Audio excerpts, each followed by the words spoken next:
Le stylo en or n'était plus là. Alessandro Moretti fixa l'endroit vide sur son bureau minimaliste, un petit cratère dans son univers ordonné. Ce n'était pas la valeur matérielle qui le mettait en fureur, mais le vide sentimental. Ce stylo, lourd et lisse au toucher, avait appartenu à sa femme, et son vol était une profanation, une invasion dans le sanctuaire de son deuil. Une vague de colère froide et contrôlée, bien plus dangereuse que n'importe quel cri, parcourut ses veines, et dans son esprit, entraîné à identifier les risques et à neutraliser les menaces, le coupable avait déjà un nom et un visage. Sofia Rossi, la nouvelle gouvernante, la seule variable inconnue dans cette maison scellée, la seule personne ayant un besoin d'argent désespéré et palpable. Il n'allait pas la confronter, il allait la piéger. Il utiliserait sa propre technologie, sa propre obsession, pour la démasquer et la détruire. Il s'apprêtait à transformer sa maison en un piège, sans savoir que la proie qu'il allait capturer était sa propre âme fragile. Alessandro vivait dans une forteresse de verre et d'acier qu'il appelait sa maison. Depuis la mort de sa femme, survenue lors d'un cambriolage qui a mal tourné, son entreprise de sécurité privée n'était plus seulement un travail. C'était devenu une obsession qui avait contaminé tous les aspects de sa vie. Sa villa à Milan était un chef-d'œuvre de technologie paranoïaque, avec des caméras discrètes dans chaque pièce, des capteurs de mouvement et des serrures biométriques. Il était un maître dans la protection des biens matériels, mais cette même obsession l'avait rendu amateur dans la garde du cœur de son fils. Il faisait plus confiance aux images cristallines de ses moniteurs qu'au regard des gens, convaincu que la vérité était une donnée à analyser et non un sentiment à percevoir.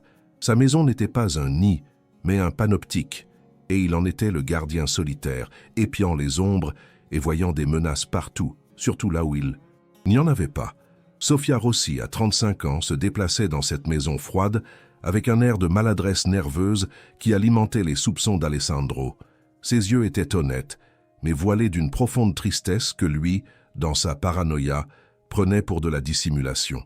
Elle n'était pas une voleuse. C'était une fille terrifiée. Sa mère souffrait d'une maladie dégénérative qui nécessitait des soins coûteux, des soins que son humble salaire suffisait à peine à couvrir. C'était son secret, le fardeau qui la faisait paraître distraite, qui faisait légèrement trembler ses mains lorsqu'elle époussetait les objets de valeur. Elle ne désirait pas la richesse de cette maison. Elle la craignait. Chaque objet précieux était une accusation potentielle. Chaque regard suspicieux de son employeur un petit procès sommaire. Elle avait désespérément besoin de ce travail, et ce désespoir, aux yeux d'un homme comme Alessandro, faisait d'elle le bouc émissaire parfait. Et puis, il y avait Marco, le fils de 8 ans, l'enfant mystérieux. Depuis la mort de sa mère, il s'était transformé en un fantôme dans sa propre maison. Il était devenu étrangement, anormalement sage. Il ne faisait jamais de caprices, ne se plaignait jamais, ne demandait rien. Mais il ne souriait pas non plus. Il passait des heures seul dans sa chambre, dans un silence plus inquiétant que n'importe quel pleur. Et depuis quelques mois, de petits objets de valeur avaient commencé à disparaître. Un bouton, de manchette en argent, une bague de peu de valeur, une montre-bracelet.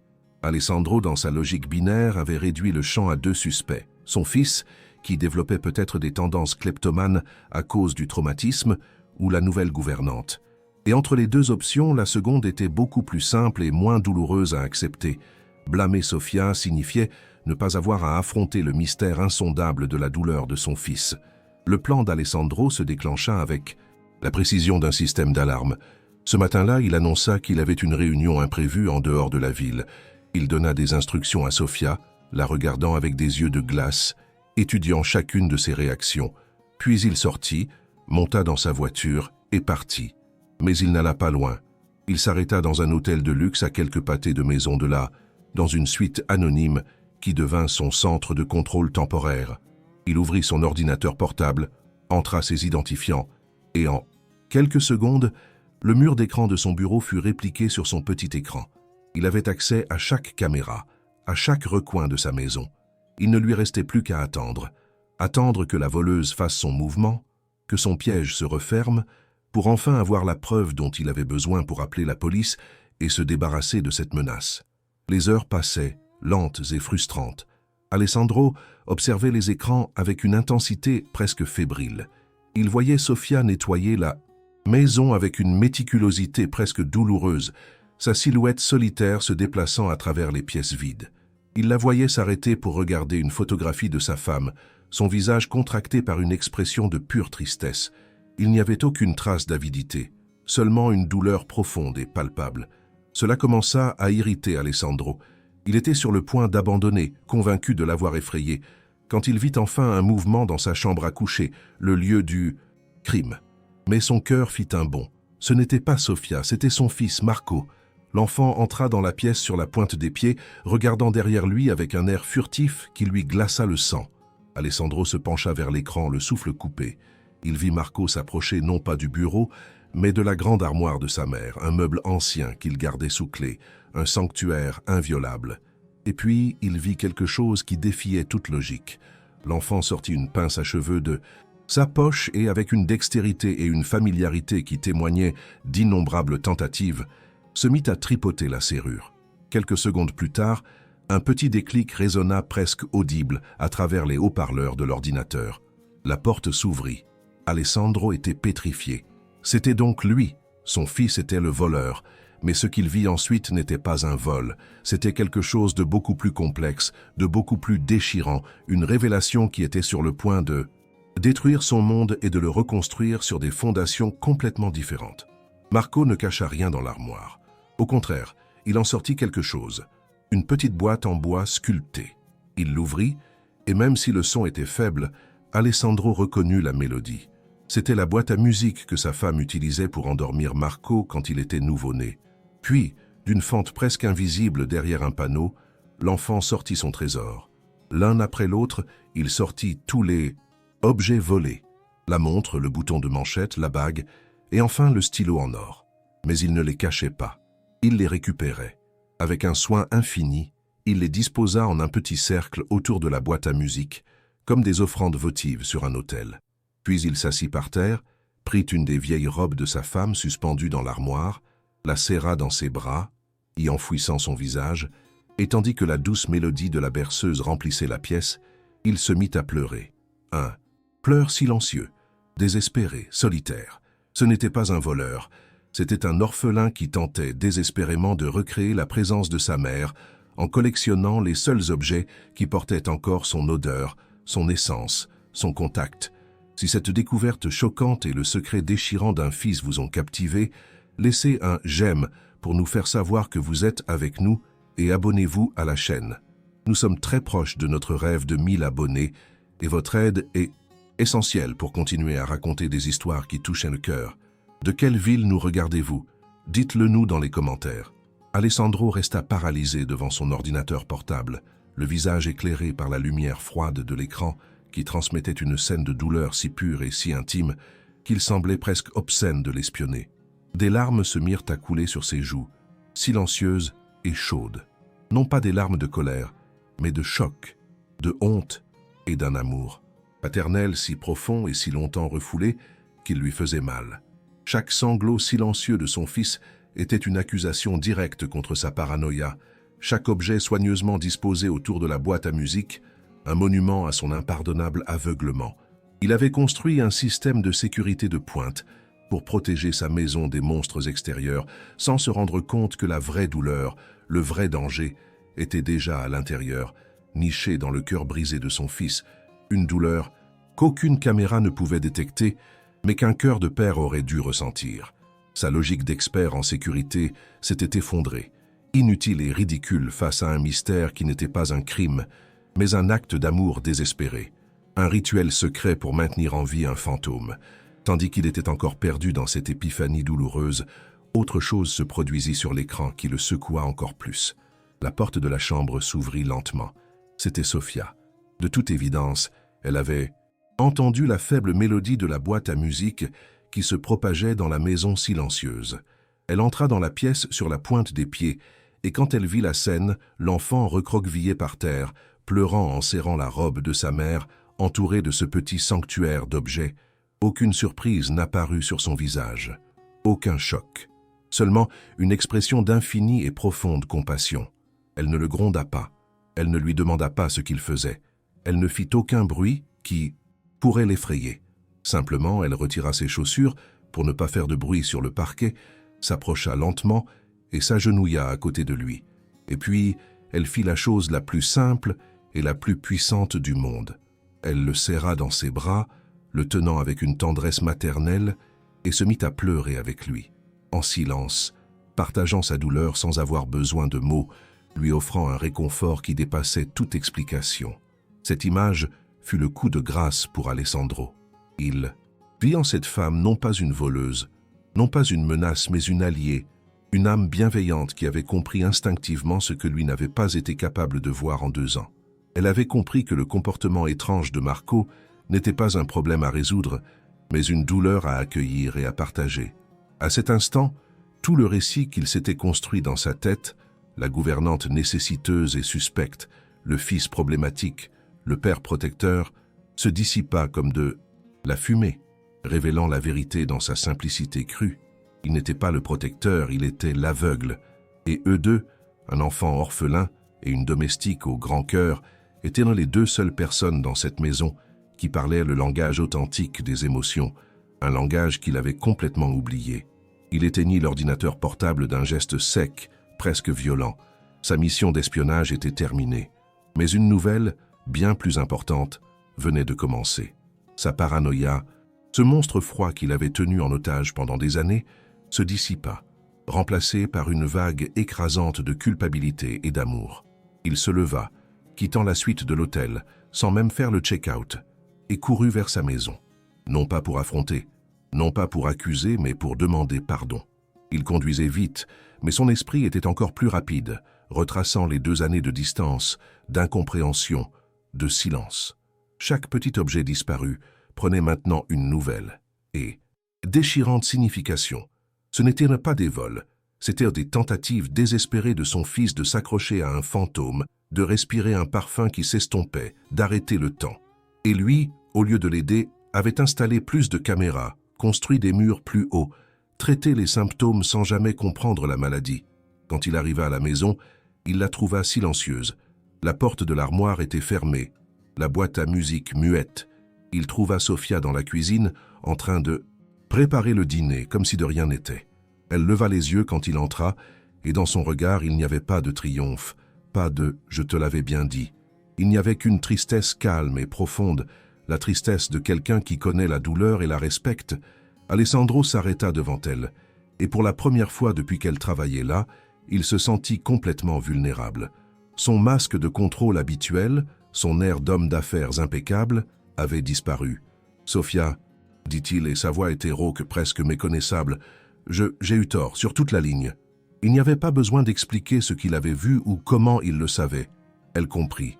Elle hocha lentement la tête, un geste d'acceptation silencieuse qui n'offrait pas l'absolution mais la compréhension. Ce soir-là, pour la première fois depuis la mort de sa femme, Alessandro ne se cacha pas dans son bureau après le dîner.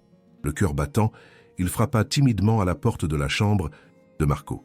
L'enfant était assis sur son lit en train de lire un livre, son masque habituel et impénétrable de bon garçon, de nouveau en place, un masque qu'Alessandro voyait maintenant pour ce qu'il était, une armure. Alessandro entra et, au lieu de s'asseoir sur la chaise de l'autre côté de la pièce, il s'assit sur le bord du lit, près de lui, violant une distance qui était devenue une règle non écrite. Un moment, ils restèrent silencieux. Puis, Alessandro prit une profonde inspiration, rassemblant tout son courage. « Marco, dit-il doucement, on peut parler un instant de l'armoire de maman ?» L'enfant se raidit, ses yeux se remplissant de panique. Il avait été découvert. Il s'attendait à une punition, à une réprimande, à la colère de son père pour avoir violé un lieu sacré. Mais la punition ne vint pas.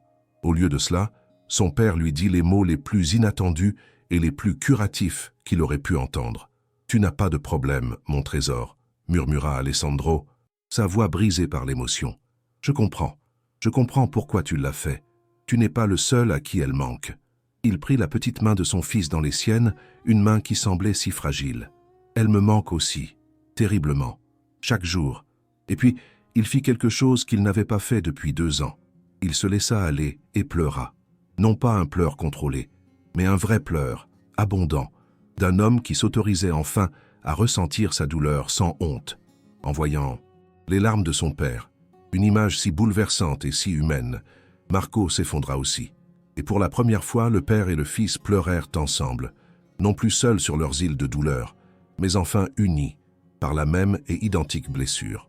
Plus tard, lorsque les larmes se furent calmées, laissant place à un calme fatigué mais serein, Alessandro dit « Demain, si tu veux, nous pourrons ouvrir l'armoire ensemble, et nous pourrons décider ensemble quelles choses garder dans un endroit spécial, un endroit où nous pourrons les voir quand nous le voudrons, pas une cachette secrète, mais un coin des souvenirs. Qu'en dis-tu » Marco, le visage encore humide de larmes, mais avec une lumière nouvelle et timide dans les yeux, hocha vigoureusement la tête. C'était la première véritable promesse de collaboration, le premier véritable acte de confiance entre eux depuis une éternité. Cette nuit-là, Alessandro ne retourna pas dans son lit froid et solitaire. Il s'endormit là, sur le fauteuil à côté du lit de son fils, veillant sur son sommeil, non plus comme un gardien paranoïaque, mais comme un père qui avait enfin compris que la vraie sécurité ne vient pas des caméras ou des serrures, mais de la certitude de ne pas être seul dans sa douleur. La caméra dans le coin de la pièce, avec sa petite lumière rouge, semblait maintenant un objet stupide et inutile, un fossile d'une ère de méfiance qui était, espérons-le, révolue pour toujours. La nuit passa, mais n'apporta pas avec elle le retour habituel au froid de la normalité. Quelque chose s'était brisé, mais quelque chose s'était aussi ressoudé. Alessandro se réveilla sur le fauteuil de la chambre de Marco, le cou endolori, mais avec une étrange sensation de paix dans le cœur. Pour la première fois depuis des années, il n'avait pas consulté ses emails au milieu de la nuit, ni surveillé les marchés boursiers asiatiques. Il avait simplement veillé sur son fils. En regardant l'enfant qui dormait paisiblement, enfin, libéré du poids de son secret, Alessandro comprit que sa vie, telle qu'il l'avait connue, était terminée. L'homme d'affaires obsédé par le contrôle devait mourir pour faire naître le père dont son fils avait désespérément besoin. Et le premier pas vers cette nouvelle vie était de tenir sa promesse. Ce matin-là, après le petit déjeuner, Alessandro prit un trousseau de clés de son bureau. L'une d'elles, petite et en argent, était la clé de l'armoire d'Elena. Il s'approcha de Marco, qui le regardait avec un mélange de peur et d'espoir, et la lui tendit. « Allons-y », dit-il simplement. Ensemble, le père et le fils entrèrent dans la chambre principale, une pièce que Marco avait évitée comme la peste pendant 2 ans. Alessandro n'ouvrit pas l'armoire avec sa clé. Il attendit. Et Marco, avec un petit signe de tête compréhensif, sortit sa pince à cheveux et ouvrit la serrure avec sa méthode secrète, un dernier petit rite de passage avant de partager son monde. Lorsque les portes s'ouvrirent, révélant le petit sanctuaire à l'intérieur, Alessandro ne ressentit ni colère ni tristesse. Il ne ressentit qu'une tendresse infinie. Au lieu de démanteler ce refuge secret, Alessandro fit quelque chose d'inattendu. Il s'agenouilla à côté de son fils et regarda les objets avec respect. « Ce stylo » dit-il en prenant le stylo en or, « elle l'utilisait pour écrire ses poèmes. Je ne m'en souvenais plus. » Et il commença à raconter. Il raconta l'histoire de chaque objet, de la montre qu'il lui avait offerte pour leur premier anniversaire, de la bague achetée lors d'un voyage à Venise, du bouton de manchette qu'il avait retiré pour le lui donner comme porte-bonheur avant un examen. Chaque objet cessa d'être un vol et redevint ce qu'il avait toujours été, un fragment d'une histoire d'amour, un morceau de leur vie. Il rendait à Marco non seulement les objets, mais aussi le souvenir légitime de sa mère, un souvenir fait d'histoires et d'amour, et non de secrets et de douleur. Puis Alessandro se tourna vers Sofia. Il la trouva dans la cuisine, et sa conversation avec elle fut tout aussi importante que celle avec son fils. « Sofia, lui dit-il, sa voix chargée d'une humilité qu'elle ne lui avait jamais entendue. J'ai honte d'avoir douté de toi. Ma paranoïa a failli blesser une personne innocente et m'éloigner encore plus de mon fils. » Il lui tendit une enveloppe. « Ce n'est pas un salaire, c'est une compensation et une demande de pardon. Mais ce n'est pas suffisant. » Il la regarda droit dans les yeux. « J'ai besoin de toi, Sofia, plus comme gouvernante. Cette maison n'a pas besoin d'être plus propre, elle a besoin d'être plus chaleureuse. J'ai besoin de toi comme amie, comme conseillère, comme membre de notre famille, si tu acceptes. » C'était une offre qui effaçait toute hiérarchie, tout soupçon, et l'élevait au rôle qu'elle avait gagné, celui de pilier émotionnel de leur maison. Sofia, les larmes aux yeux, accepta. Et sa première action dans son nouveau rôle ne fut pas de donner des ordres, mais de faire une suggestion. « Monsieur, dit-elle doucement, Il est peut-être temps de les éteindre. Pour de bon. Elle désigna du regard l'une des petites caméras discrètes dans le coin du plafond. Alessandro comprit immédiatement. Le jour même, il appela sa propre entreprise et ordonna de désinstaller tout le système de surveillance de sa villa. Ses employés pensèrent qu'il était devenu fou, qu'il voulait installer un système encore plus avancé. Mais il fut intraitable. La vraie sécurité, expliqua-t-il à son chef technicien, le laissant sans voix, ne vient pas des caméras, elle vient de la confiance. C'était la fin d'une ère, la démolition symbolique de sa prison dorée. La maison, enfin libérée des yeux électroniques, commença à changer. Elle semblait respirer plus librement. Le silence n'était plus tendu et surveillé, mais calme et serein. Alessandro, Marco et Sofia commencèrent à construire de nouvelles routines, de nouveaux rituels. Ils décidèrent ensemble de transformer une partie de l'immense salon en un coin des souvenirs. Ils ne cachèrent plus les objets d'Elena. Ils les exposèrent avec amour sur une petite étagère, à côté de la boîte à musique et d'une grande photographie d'elle souriante.